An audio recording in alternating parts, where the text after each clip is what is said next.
ओम नमः शिवाय। जय माता रानी। दोस्तों, आप देख रहे हैं आपका अपना YouTube चैनल व्रत त्योहार टोटके। मैं हूं आपके साथ रिमझिम शर्मा। दोस्तों, चैत्र नवरात्रि चल रहे हैं, तो एक बार फिर से आप सभी को चैत्र नवरात्रि की बहुत बहुत शुभकामनाएं। चैत्र नवरात्रि पर मैं आपके साथ लगातार हर रोज हर माँ के स्वरूप की पूजा विधि और पूर्ण जानकारी शेयर कर रही हूं। आप उन वीडियोस को सराह भी रहे हैं, बहुत बहुत शुक्रिया। दोस्तों, अब जैसे जैसे अष्टमी और नवमी तिथि आ रही है, हमें तैयारियां बहुत सारी करनी होती है। अष्टमी और नवमी तिथि में हम महागौरी की पूजा अष्टमी तिथि को करते हैं और बहुत विशेष महत्व रखता है नवरात्र में अष्टमी की तिथि। उसी तरीके से नवमी की तिथि भी बहुत विशेष महत्व रखता है, क्योंकि इस दिन हम इस 9 दिनों के व्रत को पूर्ण करते हैं। नवमी की तिथि में हम कन्या पूजन करते हैं, नवमी की तिथि में हम हवन करते हैं। तो दोस्तों, चैत्र नवरात्रि के इन 2 तिथियों की संपूर्ण जानकारी इस वीडियो में अब मैं आपके साथ शेयर कर रही हूं।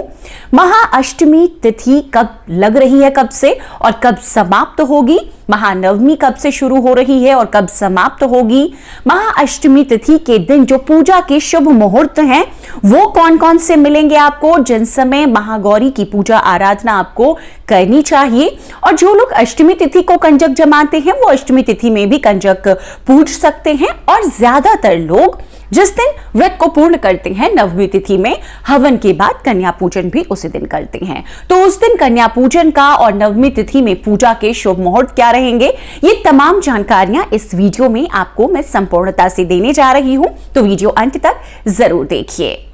तो दोस्तों, चैत्र नवरात्र की पहली तिथि जिस दिन घट स्थापना हम करते हैं, उस दिन मां शैलपुत्री की पूजा आराधना करते हैं और उस दिन से 7वें दिन तक की जो पूजा होती है मां कालरात्रि की, वो हमने संपन्न की है। अब बारी आती है महाअष्टमी के दिन की। महाअष्टमी के दिन बहुत ही विशेष महत्व रखता है मां के पूजन का।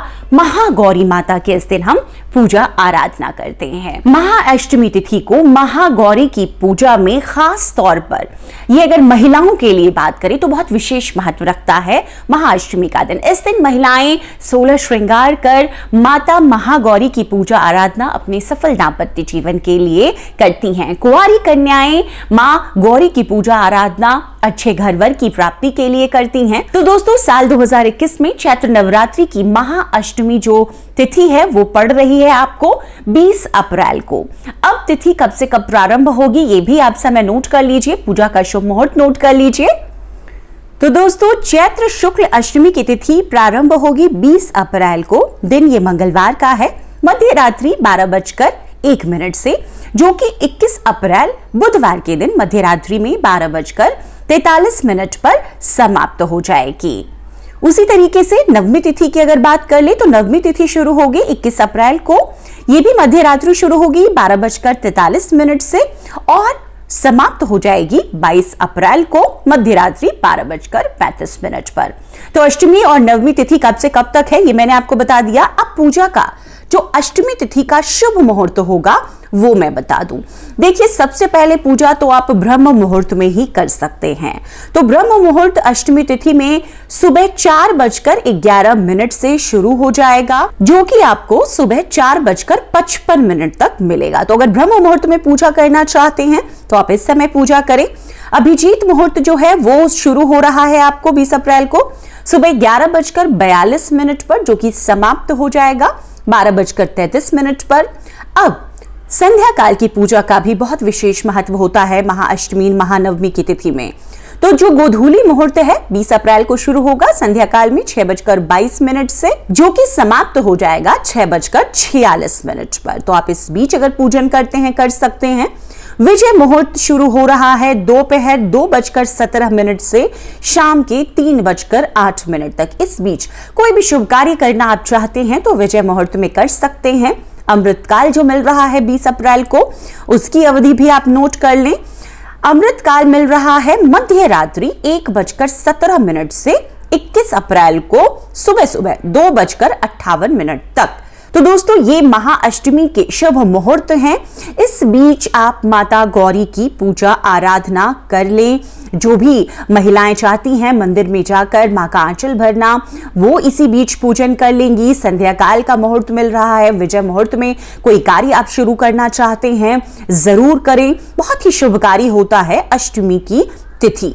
तो दोस्तों अष्टमी की तिथि की ये सारे शुभ मुहूर्त हैं। अब नवमी की तिथि की बात कर लें। नवमी की तिथि में, जिसे हम महानवमी कहते हैं, नवरात्रों में महानवमी के दिन माता के 9वें स्वरूप माता सिद्धिदात्री की पूजा आराधना का दिन होता है। मां समस्त सिद्धियों को देने वाली देवी हैं और इस दिन इनकी पूजा हम अगर विशेष शुभ मुहूर्त में करते हैं तो पूजा फलदायी हो जाती है। महानवमी की तिथि में ही हवन किया जाता है, व्रत को संपन्न किया जाता है। इसी दिन कन्या पूजन भी किया जाता है। तो इस दिन के जो शुभ मुहूर्त हैं वो अब आप नोट कर लीजिए। तो दोस्तों जैसा मैंने बताया 21 अप्रैल को महानवमी पड़ रही है चैत्र नवरात्रि की, और जो ब्रह्म मुहूर्त है वो शुरू होगा 21 अप्रैल की सुबह 4:10 से और 4:54 तक रहेगा। विजय मुहूर्त शुरू होगा दोपहर 2:17 से, जो 3:09 तक रहेगा। गोधूली वेला का जो मुहूर्त है वो है शाम 6:22 से और रहेगा 6:46 तक।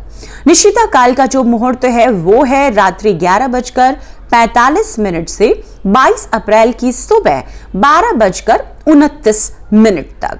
इस दिन दोस्तों एक महत्वपूर्ण योग भी मिल रहा है। 21 अप्रैल को रवि योग मुहूर्त भी है, जिसमें आप बहुत सारे शुभ कार्यों की शुरुआत कर सकते हैं। वो आपको शुरू हो रहा है सुबह 7:59 से 22 अप्रैल की शाम को 5:39 तक। तो दोस्तों ये महानवमी के दिन के सभी शुभ मुहूर्त हैं, जिसके बारे में मैंने आपको बता दिया है। समय आप नोट कर लें, स्क्रीन पर आपको मिल रहा है। और इन्हीं समयों में आप माता सिद्धिदात्री की विशेष पूजा आराधना करें। दोस्तों पूजा की जो संपूर्ण जानकारी है उसका वीडियो भी मैं आपके साथ शेयर कर रही हूं। इन वीडियोस को भी आप जरूर देखें और उसी विधि से संपूर्ण फलों की प्राप्ति के लिए पूजन करें। कन्या पूजन आपको किस तरीके से करना चाहिए और हवन आपको किस तरीके से करना चाहिए, इसके बारे में भी संपूर्ण जानकारी मैं आपके साथ शेयर करूंगी। आप उन वीडियोस को भी जरूर देखें। तो दोस्तों अब महाअष्टमी और महानवमी की चैत्र नवरात्रि की संपूर्ण जानकारी और सभी समय शुभ मुहूर्त आपके साथ मैंने शेयर कर दिए हैं। इन्हीं शुभ मुहूर्त में आप पूजा आराधना मां के इन 2 दिनों में जरूर कीजिए। पूरे विधिवत तरीके से हवन करेंगे। हवन के बाद कन्या पूजन आप करेंगे। कई लोग अष्टमी तिथि में कर लेते हैं और कई लोग नवमी तिथि में करते हैं, लेकिन व्रत पूर्ण होता है हवन के साथ नवमी तिथि में। तो मैं तो यही सलाह दूंगी कि आप कन्या पूजन भी नवमी तिथि में ही करें। अब एक बहुत बड़ा सवाल यह आता है कि क्या कन्या पूजन के बाद, हवन के बाद हमें व्रत खोल लेना चाहिए? नहीं।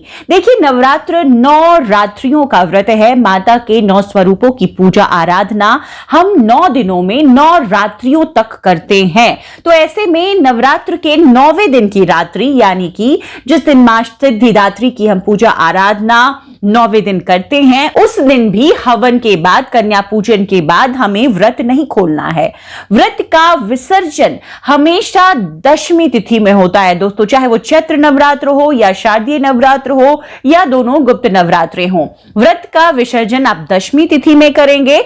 चैत्र नवरात्रि में इस बार जो विसर्जन की तिथि आ रही है वो है 22 अप्रैल की। तो आप 21 अप्रैल नवमी के दिन में कन्या पूजन हवन के बाद विसर्जन 22 अप्रैल को करेंगे और उसके बाद व्रत आप खोल सकते हैं। वीडियोस अगर पसंद आ रहे हैं दोस्तों तो आगे जरूर शेयर कीजिए। इसी तरह की जानकारियों के लिए चैनल के साथ बने रहें। चैनल पर अगर नए आए हैं तो चैनल को सब्सक्राइब भी जरूर कर लें। चैत्र नवरात्रि से जुड़ी हुई बहुत सारे वीडियोस आपके साथ मैंने शेयर किए हुए हैं। प्लेलिस्ट में जाकर आप उन जानकारियों को भी देख सकते हैं, उन उपायों को भी आप आजमा सकते हैं। वीडियो अंत तक देखने के लिए बहुत बहुत शुक्रिया। जय माता रानी दोस्तों।